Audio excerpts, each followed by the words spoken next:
কোন কন্যা সন্তান জন্মদান নারীর দোষ বলিয়া বিবেচিত হইবে।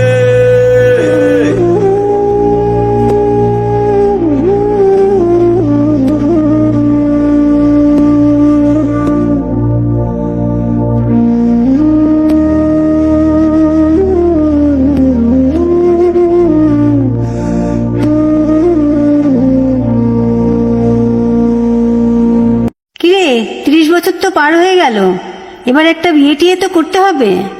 এত পড়াশোনা করে কি হবে? হ্যাঁ, সেই তো শ্বশুর বাড়িতে গিয়ে রান্নাঘর সামলাতে হবে, বাচ্চা মানুষ করতে হবে।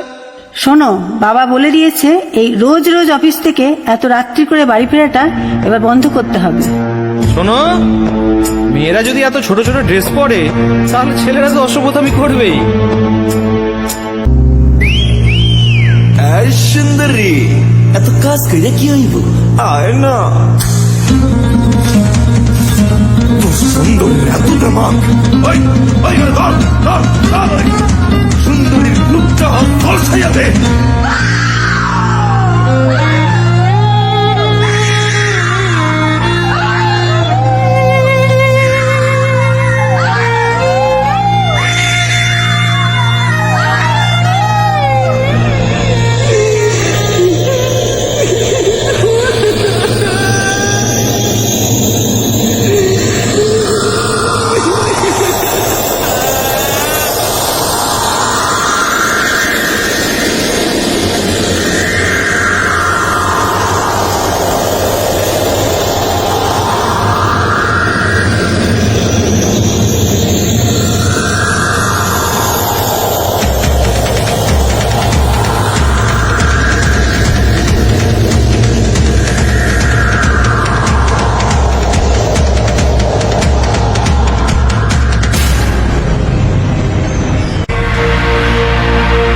সাম্যের গান গাই, আমার চক্ষে পুরুষ রমণী কোনো ভেদাভেদ নাই।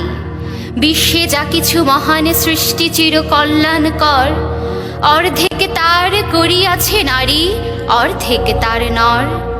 বিশ্বে যা কিছু এলো পাপ তাপ বেদনা অশ্রু বাড়ি, অর্ধেক তার রানী আছে নর, অর্ধেক তার নারী। নরকুঞ্জ বলিয়াকে তোমা করে নারী হেও জ্ঞান, তারে বল আদি পাপ নারী নহে, সে যে নর শয়তান।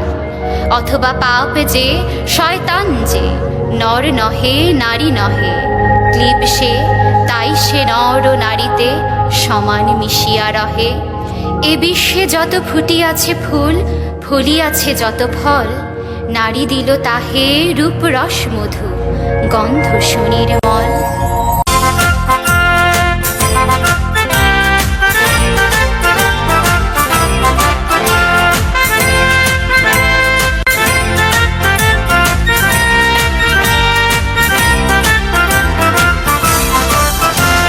পূর্ব দিগন্তে সূর্য উঠেছে, রক্ত লাল, রক্ত লাল, রক্ত লাল, জোয়ার এসেছে সমুদ্রে, রক্ত লাল, রক্ত লাল, রক্ত লাল।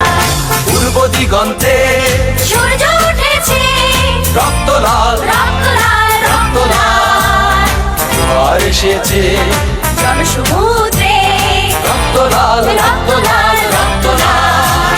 বাঁধন ছেঁড়ার হয়েছে গান, হয়েছে গান, হয়েছে গান, হয়েছে গান।